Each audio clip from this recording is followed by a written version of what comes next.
Patient नहीं मिलता है और नहीं मिलने के कारण डायबिटीज डेवलप होता है, बहुत सारी बीमारियां डेवलप होती है। तो ये ऑक्सीजन बढ़ाने का काम करता है। अब लोग बोलेंगे ये ऑक्सीजन मैग्नेट इसका आपस में क्या लेन देन, मैं आपको बता देता हूं, 2 मिनट में आपको क्लियर हो जाएगा। जैसे मैंने कहा कि हमारी पृथ्वी खुद एक मैग्नेट है। इस रूम के अंदर भी इलेक्ट्रोमैग्नेटिक फ्रिक्वेंसी आप देख नहीं सकते। इलेक्ट्रोमैग्नेटिक फ्रिक्वेंसी आप इसलिए देख नहीं सकते क्योंकि इलेक्ट्रोमैग्नेटिक का स्पीड बहुत ज्यादा है। लाइट के स्पीड से 20 करोड़ टाइम ज्यादा। लाइट के स्पीड से सूरज की किरणें धरती पे आने के लिए 8.5 मिनट लगता है, 8.25 मिनट लगता है। उससे 20 करोड़ टाइम फास्टर है मैग्नेटिक फ्रीक्वेंसी। तो आप कभी देख नहीं सकते उसको, लेकिन मैग्नेटिक फ्रीक्वेंसी की वजह से ही आज हमारा बॉडी का ब्लड सर्कुलेशन हो रहा है। आज जिंदा बॉडी का विशेषता क्या मालूम है? कि आप अगर इधर कट हो जाए तो ब्लड आना चालू हो जाएगा। डेड बॉडी को आप कितना भी काटो ब्लड नहीं आएगा। खेल ब्लड सर्कुलेशन का है। जब ब्लड सर्कुलेशन अकेला ब्लड सर्कुलेशन है तो वो साथ में ऑक्सीजनेटेड ब्लड को लेके फ्लो करता है। और ऑक्सीजन हमारे शरीर के लिए एक एनर्जी का काम करता है। हमारा शरीर एक छोटे से डॉट से बना है और डॉट से हमारी पूरी बॉडी बनी है। जिसकी भी 65-70 किलो का वजन होगा उसको अगले 60 दिन तक खाना नहीं भी मिलेगा तो जिंदा रहेगा पानी के ऊपर।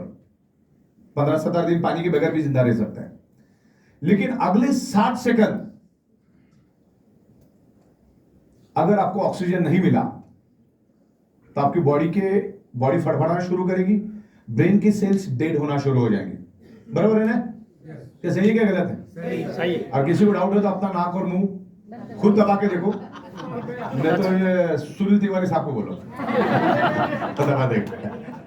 तो इस तरीके से ऑक्सीजन जरूरी है। अब ऑक्सीजन पूरे शरीर में फैलता कैसे वो अपने को समझना है। हम एनवायरमेंट से ऑक्सीजन ले रहे हैं ना, अभी इस रूम में ऑक्सीजन है करके हम नाक से ले रहे, नाक से सीधा ऑक्सीजन कहां चला जाता है? डायरेक्ट बॉडी में नहीं जाता है, वो लेफ्ट और राइट लंग्स में स्टोर हो जाता है। और हमारे लंग्स का कैपेसिटी होता है 50 ml यानी 100 ml ब्लड हमारा बॉडी 100 ml ऑक्सीजन लंग्स के अंदर स्टोर होता है। और हमारा हार्ट पंपिंग करता है और हार्ट इज अ पंप। वो पंपिंग करके ऑक्सीजनेटेड ब्लड को पूरे शरीर में फैलाता है और डीऑक्सीजनेटेड ब्लड को वापस अपने हार्ट में लेता है। हार्ट के अंदर 4 कंपार्टमेंट होते हैं, 4 चैम्बर होते हैं, 2 में प्योर ब्लड, 2 में इम्प्योर ब्लड। जब वो इम्प्योर ब्लड आता है तो उस इम्प्योर ब्लड के अंदर होता है कार्बन डाइऑक्साइड, ओके, और आयरन।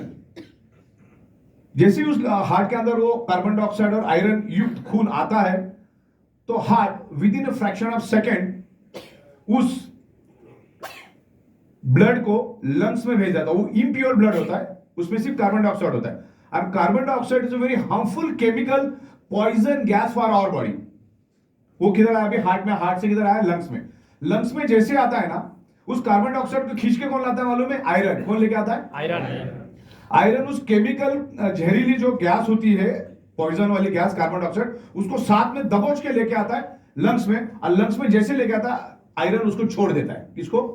कार्बन डाइऑक्साइड को। मुंह से वो कार्बन डाइऑक्साइड बाहर निकल जाता है, नाक से ऑक्सीजन अंदर आ जाता है और वो लंग्स में स्टोर्ड वो इम्प्योर ब्लड के अंदर एक आयरन नाम का कंपोनेंट होता है, हीमोग्लोबिन। हीमोग्लोबिन के अंदर एक आयरन नाम का कंपोनेंट होता है। वो आयरन नाम का कंपोनेंट आपके लंग्स के अंदर के मौजूद ऑक्सीजन को एब्सॉर्ब करना शुरू कर देते हैं, जस्ट लाइक अ स्पंज। क्या कर लेता है? एब्सॉर्ब करता है। कौन करता है? आयरन। आयरन में एक यूनिक एबिलिटी है, यूनिक कैपेसिटी है जो ऑक्सीजन को एब्सॉर्ब कर लेता है। इसकी साइंस समझने की कोशिश करो। और वो जितना मौजूद ऑक्सीजन उसको एब्सॉर्ब कर लेता है और हार्ट के दूसरे कंपार्टमेंट में आके गिर जाता है और हार्ट उसको पंप करके पूरे शरीर में वो ऑक्सीजन फैलाने का काम शुरू कर देता है। मुझे बताइए, कार्बन डाइऑक्साइड लाने का काम किसने किया? आयरन। आपके लंग्स में मौजूद ऑक्सीजन को ब्लड के अंदर मिक्स करने का काम किसने किया? आयरन ने। बरोबर। आयरन किसका दोस्त है? मैग्नेट का। मैग्नेट किसका दोस्त है? आयरन का। बरोबर। आप ध्यान में देखो, मैं आपको एक डेमोन्स्ट्रेशन दिखाता हूं। खास करके मुंबई में मैंने ऐसे बहुत सारे मैग्नेट रखे। ये मैग्नेट है मान के चलो, और यहां पर ये खीले से भरी हुई बॉटल ऐसा मान के चलो। वो चमार खील होते हैं ना जो जूतों में लगते हैं, वो इसमें मैंने रखे आधे भर के। और जैसे इस मैग्नेट में मैं रखूंगा तो क्या होगा? और उल्टा कर दूंगा तो खीले एक दूसरे को पकड़ लेगा, राइट। और जैसे वो मैग्नेट हटा दूंगा तो क्या होगा? वो आयरन की ग्रिप खत्म हो जाएगी और वो लूज पड़ जाएंगे, राइट। तो जब आप सोते हो या इस मैग्नेट के प्रोडक्ट को यूज करते हो और वो जब आयरन लंग्स में प्यूरिफिकेशन के लिए आता है, कार्बन डाइऑक्साइड को लेके और ऑक्सीजन को लेके एक्सचेंज करने के लिए, तब अगर मैग्नेट की प्रोडक्ट आप यूज करोगे तो ज्यादा मात्रा में, क्योंकि आयरन को ताकत मिल जाती है, इलेक्ट्रोमैग्नेटिक फ्रीक्वेंसी की वजह से ताकत मिल जाती है, और आयरन उस मैग्नेट की पावर की वजह से ज्यादा क्वांटिटी में, ज्यादा मात्रा में, ज्यादा प्रोपोर्शन में ऑक्सीजन को एब्सॉर्ब करता है। तो क्या हुआ, शरीर के अंदर ऑक्सीजन बढ़ा। जब शरीर के अंदर ऑक्सीजन बढ़ा तो हमारे ब्लड सेल्स की प्राइमरी मेन खुराक क्या है, ऑक्सीजन। पूरी बॉडी ब्लड सेल से बनी है, तो उसको ज्यादा मात्रा में ऑक्सीजन मिलना शुरू हो जाता है। जब ज्यादा मात्रा में ऑक्सीजन मिलता है तो हमारे ब्लड सेल्स हेल्दी हो जाते, और ब्लड सेल्स हेल्दी तो organ part healthy, organ part healthy तो body healthy, blood cells unhealthy तो ऑर्गन पार्ट अनहेल्दी तो body unhealthy, blood cells dead तो organ part dead, organ part dead तो body dead.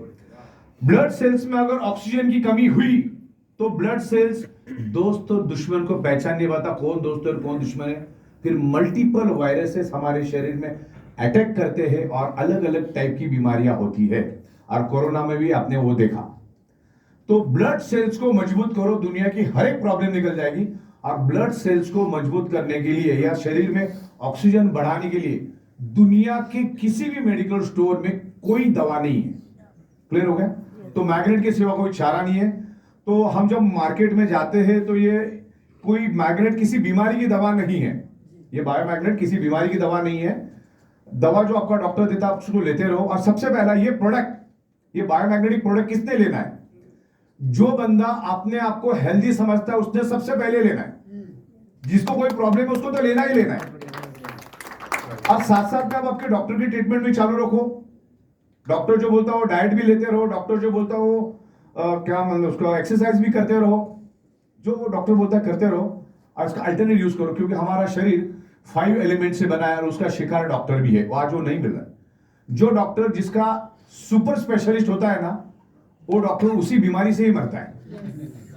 और जितने भी डायबिटीज के सुपर स्पेशलिस्ट है वो दूसरे डायबिटीज के सुपर स्पेशलिस्ट से अपना खुद का भी इलाज करवाते रहते हैं।